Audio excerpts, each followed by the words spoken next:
এখান থেকে আমরা আরেকটা বিষয় বুঝতে পারি, আমরা যাদেরকে দেখি যে কোনো বিপদ নাই, শুধু সুখ আর শান্তি, কোনো দুশ্চিন্তাও নাই, পেরেশানি নাই, বিপদ আপদ নাই, এই সমস্ত মানুষরে আল্লাহ তাআলা একটা বিপদের মধ্যে রেখেছেন। মানে বিপদ আপদ না থাকাটাও একটা বিপদ। কিভাবে? পরীক্ষা হবেই, ছোট হোক অথবা বড় হোক। এখন যাকে আল্লাহ তাআলা পরীক্ষাই নিচ্ছেন না, সে আরো বড় বিপদে আছে না? এজন্য আমরা যারা ছোট হোক বড় হোক, বিভিন্ন দুর্দশা, দুঃখ, চিন্তা, পেরেশানি, বিপদ আপদ যেটাই হোক, এটা আল্লাহর পক্ষ থেকে পরীক্ষা। এবং প্রতিটা পরীক্ষায় আমরা সফলভাবে যেন আল্লাহ তাআলার মাকসাদ অনুযায়ী, শরীয়তের মাকসাদ অনুযায়ী উত্তীর্ণ হতে পারি, আল্লাহ আমাদেরকে তৌফিক দান করেন। তো আমরা বলছিলাম ইব্রাহিম আলাইহিস সালামের কথা। ইব্রাহিম আলাইহিস সালাম পরীক্ষা দিলেন। আল্লাহ নিজে বলেছেন, ওয়াইদ ইবতালা ইব্রাহিম রাব্বুহু বিকালিমাতিন ফাতাম্মাহুন। ইসমাঈল আলাইহিস সালাম পরীক্ষা দিলেন। সব নবীরাই পরীক্ষা দিয়েছেন। মুসা আলাইহিস সালামের পরীক্ষা, নূহ আলাইহিস সালামের পরীক্ষা।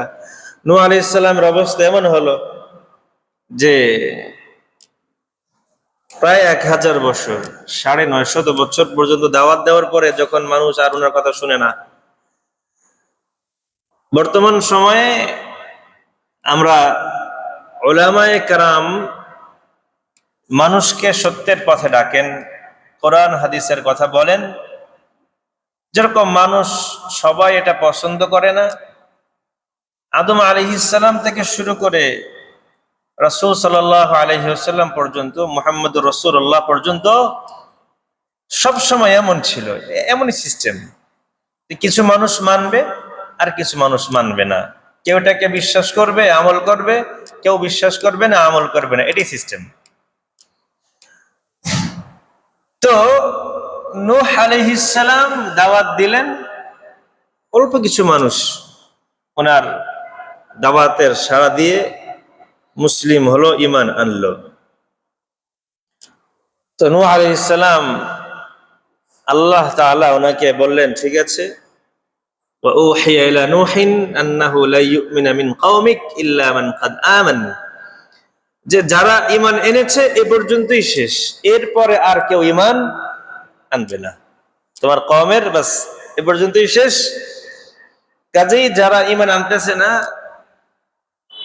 তারা যা কিছু করবে এই ব্যাপারে তুমি দুঃখিত হয়ো না, চিন্তা করো না, তুমি কাজ করো, একটা নৌকা বানাও।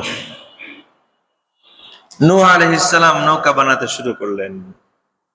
ওই সময় নৌকাটা, মানুষ নৌকা চিনতো না, নৌকা কি জিনিস, কিভাবে বানাতে হয় নূহ আলাইহিস সালামের জানা নেই। তো নূহ আলাইহিস সালাম আল্লাহর কাছ থেকে শিখে নিলেন কিভাবে নৌকা বানাতে হয়। তো উনি কাঠ সংগ্রহ করলেন, অনেক বড় নৌকা বানাতে হবে।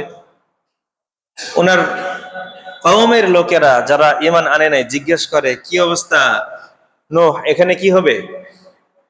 বলে, এখানে নৌকা তৈরি হবে। তো নৌকা কি জিনিস? নৌকা এই জিনিস যে সমুদ্রের মধ্যে চলে, পানির মধ্যে চলে, মানুষ এটার মধ্যে থাকলে পানিতে ডুবে না, বা সংরক্ষণ থাকতে পারে, হেফাজত থাকতে পারে। বলে, আমাদের এখানে কোনো পানি নাই, তুমি নৌকা বানাইতেছো, তোমার যা আগে আমরা পাগল মনে করতাম, এটার তুমি বাস্তব প্রমাণ দিলা। কি বলেন? না আছে পানি, না আছে সমুদ্র, তুমি নৌকা দিয়ে কি করবা? আমরা কি ডুবে যাচ্ছি নাকি? ওয়াসনাউল ফুলক ওয়া কুল্লামা মাররা আলাইহি মালাউম মিন কওমিহি সাখিরু মিন, তার কওমের লোকেরা যখন তার পাশ দিয়ে অতিক্রম করে, তখন তাকে নিয়ে ঠাট্টা করে। ইন্নাল্লাযীনা আজরামু কানু মিনাল্লাযীনা আমানু ইয়াদহাকুন। এটা সিস্টেমই এমন। একেবারে আদম আলাইহিস সালাম থেকে শুরু করে মুহাম্মদুর রাসূলুল্লাহ সাল্লাল্লাহু আলাইহি ওয়াসাল্লাম পর্যন্ত সব সময় এটা ছিল। নাস্তিক, মুরতাদ, অমুসলিম, কাফের, মুশরিকরা আলেম ওলামা নবী আলাইহিমুস সালামদেরকে নিয়ে ঠাট্টা বিদ্রুপ করবে, এটাই নিয়ম। এখন আছে না নেই? আছে। ওটাই আল্লাহ তাআলা বলেন, ইন্নাল্লাযীনা আজরামু কানু মিনাল্লাযীনা আমানু ইয়াদহাকুন। যারা মুজরিম, অপরাধী, পাপাচার, পাপিষ্ঠ, ওদের অবস্থা এরকম, ওরা মুমিনদেরকে নিয়ে হাসাহাসি করত। মুমিনদেরকে নিয়ে কি করে? হাসাহাসি। ওয়াইযা মাররু বিহিম ইয়াতাগামাজুন। আর যখন এদের পাশ দিয়ে অতিক্রম করে তো চোখ দিয়ে ইশারা করে, তাচ্ছিল্য স্বরে, তাচ্ছিল্যের মানে কারণে, তাচ্ছিল্যের জন্য চোখ দিয়ে ইশারা করে অন্যভাবে। ওয়াইযা মুনকালাবু ইলা আহলিহিম মুনকালাবু ফাকিহিন ওয়াইযা রাআহুম ক্বালু ইন্না হাউলা'i লাদাল্লুন ওয়ামা উরসিলু আলাইহিম হাফিযিন ফালইয়াউমাল লাযীনা আমানু মিনাল কুফফারি ইয়াদহাকুন। আল্লাহ বলেন, সব আয়াতের তরজমা বলিনি কারণ সময় অনেক কম। আল্লাহ বলেন যে কিয়ামতের ময়দানে, ফালইয়াউম, আজকের দিনে, যারা মুমিন তারা কাফেরদেরকে দেখে দেখে হাসবে। আজকে যারা মুমিনদের দাড়ি দেখে হাসে, মুমিনদের জুব্বা দেখে, টুপি দেখে জঙ্গি বলে, এই মানুষগুলো কিয়ামতের ময়দানে, ওই মানুষগুলো যারা মুমিনদেরকে দেখে হাসাহাসি করত, তাচ্ছিল্য করত, এদেরকে দেখে দেখে হাসবে। কবে? কিয়ামতের ময়দানে। আলাল আরাইকি ইয়ানজুরুন।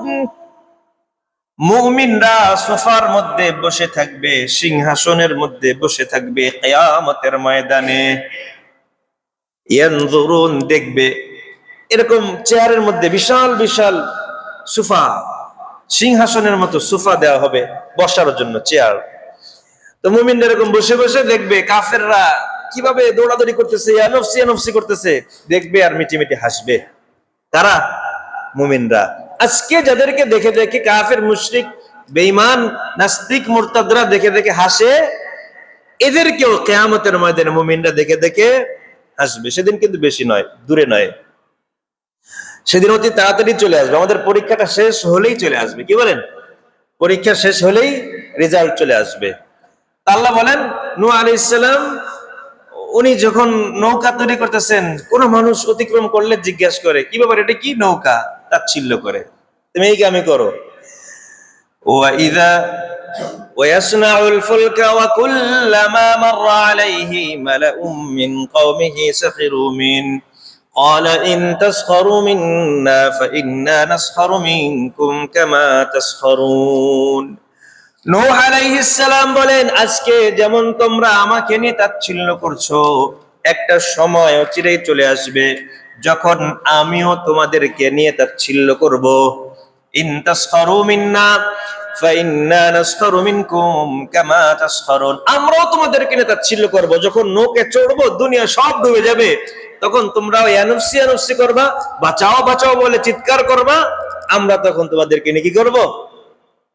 হাসবো।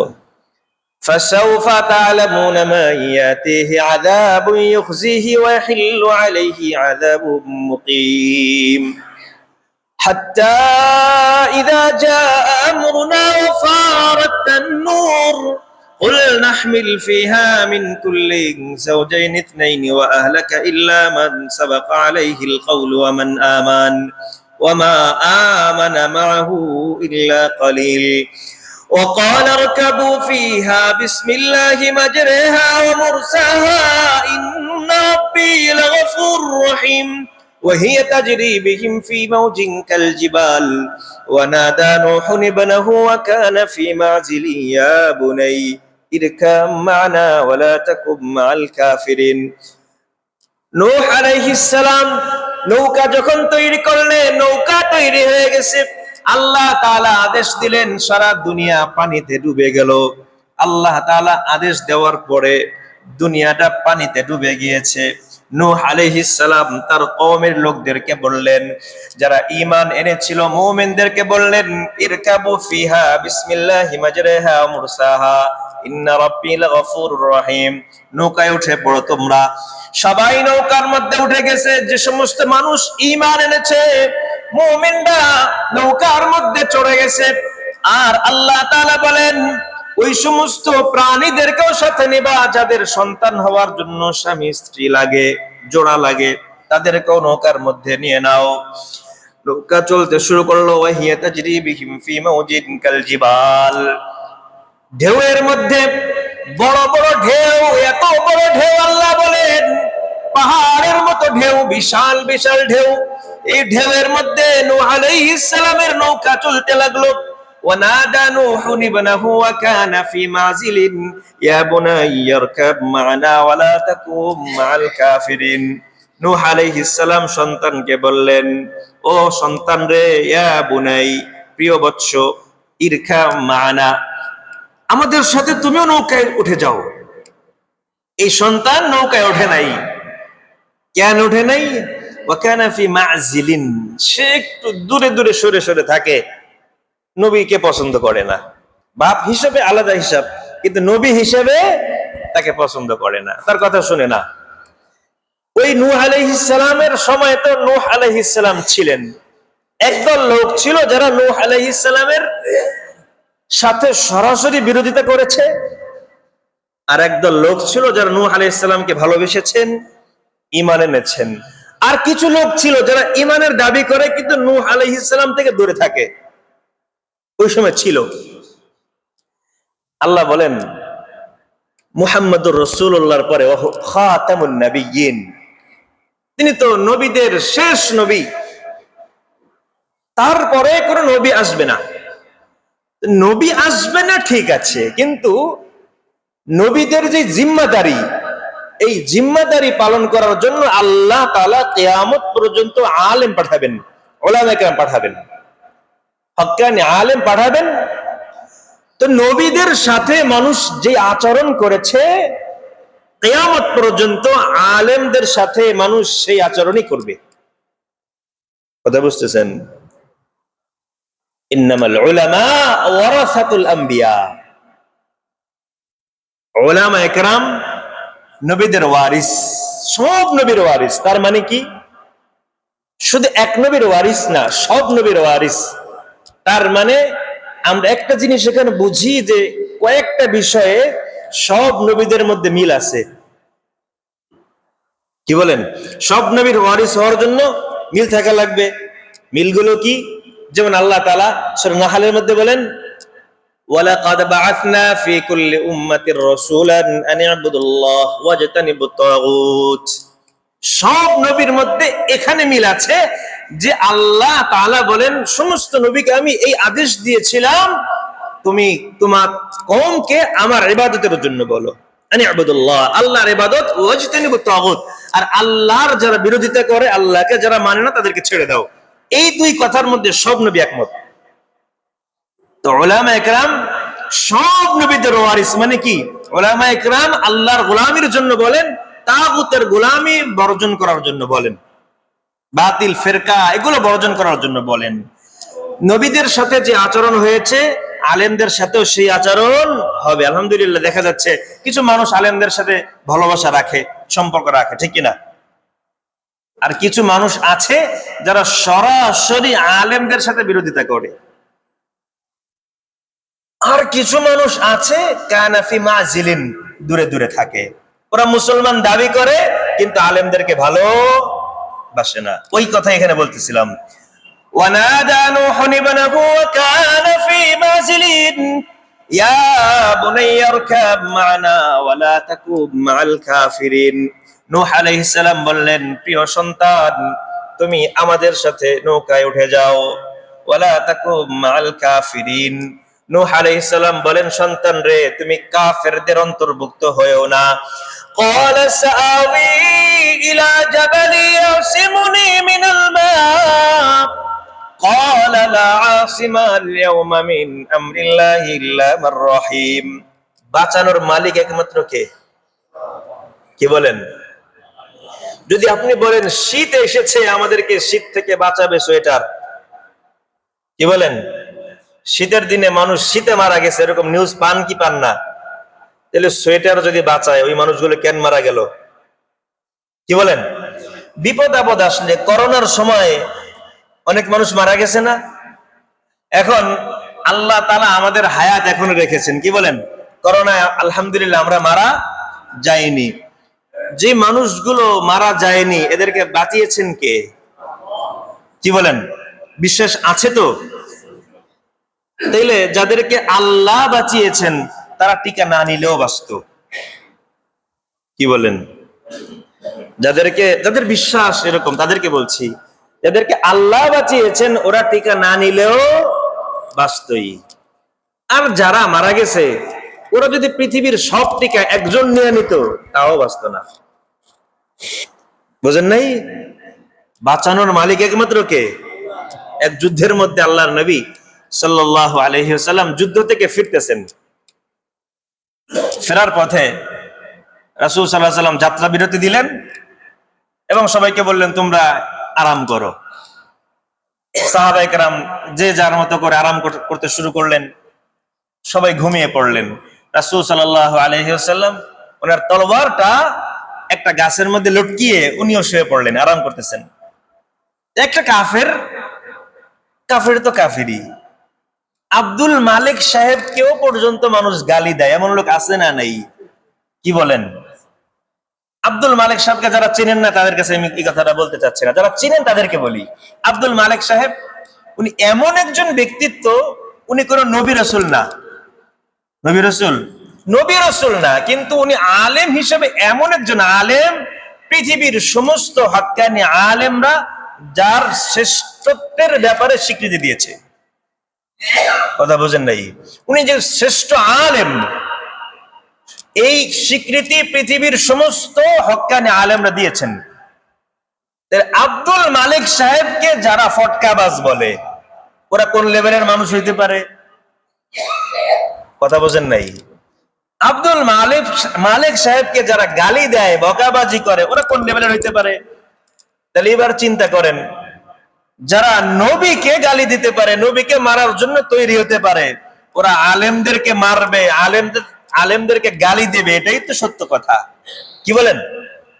এই লোকটা কাফের, ওই লোকটা নবীকে সুযোগে পেয়ে গেছে, বাটে পেয়ে গেছে। রাসূল সাল্লাল্লাহু আলাইহি ওয়াসাল্লাম তো ঘুমিয়ে আছেন। নবী আলাইহিস সালাম, আম্বিয়া আলাইহিস সালাম, নবীগণ যদি ঘুমান তাহলে ওনাদের ওযু ছুটে না। এটা আপনাদের জানা আছে মাসলা? নবীরা ঘুমাইলে ওযু ছুটে না। কি কারণে? আমরা ঘুমাইলে তো ওযু ছুটে, কি বলেন? নাকি ছুটে না? অনেকে আছে হেলান দিয়া এই ইসের মধ্যে, খাম্বার মধ্যে হেলান দিয়ে ঘুমায়, আবার নামাজের সময় নামাজ পড়া শুরু করে, এদের ওযু ছুটে না ঘুমাইলেও। ওই পেছনে যারা বসে দেয়ালের সাইডে, এরা হেলান দিয়ে ঘুমাইতে থাকে, যখন নামাজ দাঁড়ায় এরা আবার উঠে নামাজ পড়া শুরু করে। এমন লোক আছে না নাই? এরা ঘুমাইলে ওযু ছুটে না। মাসলা এদের ব্যাপারে বলতেছি না, নবী রাসূলদের মাসলা বলতেছি। নবী রাসূল ঘুমাইলে ওযু ছুটে না। কি কারণে বলতে পারবেন? নবী রাসূল ঘুমাইলে ওনাদের চোখ ঘুমায়, অন্তর ঘুমায় না। চোখ ঘুমায়, অন্তর ঘুমায় না। তাহলে ঘুমালে ওযু কেন ভাঙে? কারণ চোখ আর অন্তর যদি ঘুমায় যায়, ঘুমের মধ্যে আপনার ওযু গেল না থাকলো এটা আপনি বলতে পারবেন না। তো নবীদের যেহেতু ঘুমালে চোখ ঘুমায়, অন্তর ঘুমায় না, তাহলে ওযু আছে না না এটা বলতে পারেন। ঠিক আছে না? এই জন্য নবীরা ঘুমাইলে ওযু ভাঙ্গে না। তাইলে নবীর চোখ ঘুমিয়েছে, অন্তর সজাগ। কি বলেন? একজন পাশে একজন মানুষ যদি আসে বুঝবে না? অন্তর সজাগ। কেউ যদি চোখ বন্ধ করে থাকে, একজন মানুষ হাঁটলে বোঝা যাবে। রাসূল সাল্লাল্লাহু আলাইহি ওয়াসাল্লাম শুয়ে আছেন, এই কাফেরটা রাসূল সাল্লাল্লাহু আলাইহি ওয়াসাল্লামের তলোয়ারটা ধরেছে, ধরে এই তলোয়ারটা নিয়ে রাসূলের সামনে এসে দাঁড়িয়েছে। মানে এখনই সুযোগ মুহাম্মদকে শেষ করে দেওয়ার, শেষ করে দিবে। রাসূল সাল্লাল্লাহু আলাইহি ওয়াসাল্লাম উঠে দাঁড়ালেন। উনি তো ঘুমিয়েছেন ঠিক, কিন্তু অন্তর তো ওনার জাগ্রত। উঠে দাঁড়ালেন। তো এই কাফের বলতেছে, আজকে আমার হাত থেকে তোমাকে কে বাঁচাবে? তখন রাসূল সাল্লাল্লাহু আলাইহি ওয়াসাল্লাম তো বলতে পারতেন যে আমি তো তলোয়ার থেকে বাঁচার জন্য টিকা দিছি একটা। কি বলেন? হ্যাঁ, রাসূল সাল্লাল্লাহু আলাইহি ওয়াসাল্লাম বললেন আল্লাহ, বাঁচানোর মালিক কে? আর মারার মালিক? দেখবেন একটা সিঁড়ি থেকে, মানে এক স্তর সিঁড়ি থেকে পড়েও মানুষ মারা যায়, যায় কি যায় না? জ্বর হয়েছে, মানুষ মারা গেছে, আছে না নাই? সামান্য এমনও মানুষ আছে 3 বার 4 বার স্ট্রোক করেছে, এখনো জীবিত, কিন্তু একবার স্ট্রোক করার সাথে সাথে শেষ, আছে না নাই? তাহলে বাঁচানোর মালিক একমাত্র আল্লাহ। আল্লাহর নবী বললেন আমাকে আল্লাহ বাঁচাবেন। এই আল্লাহ শব্দ যখন বললেন, আল্লাহ শব্দ বলার সাথে সাথে এই কাফেরের মধ্যে কম্পন সৃষ্টি হয়ে গেছে, কাঁপতে কাঁপতে তলোয়ার পড়ে গেছে। রাসূল সাল্লাল্লাহু আলাইহি ওয়াসাল্লাম এই তলোয়ার নিলেন, নেওয়ার পরে বলেন এবার তুমি বলো আমার হাত থেকে তোমাকে কে বাঁচাবে? বলে কুন খাইরান খাইরা আখিদিন, তুমি উত্তম তলোয়ার গ্রহণকারী হও, মানে আমাকে মারিও না। বাঁচাবে কে এটা বলে না, আল্লাহর নাম নেয় না।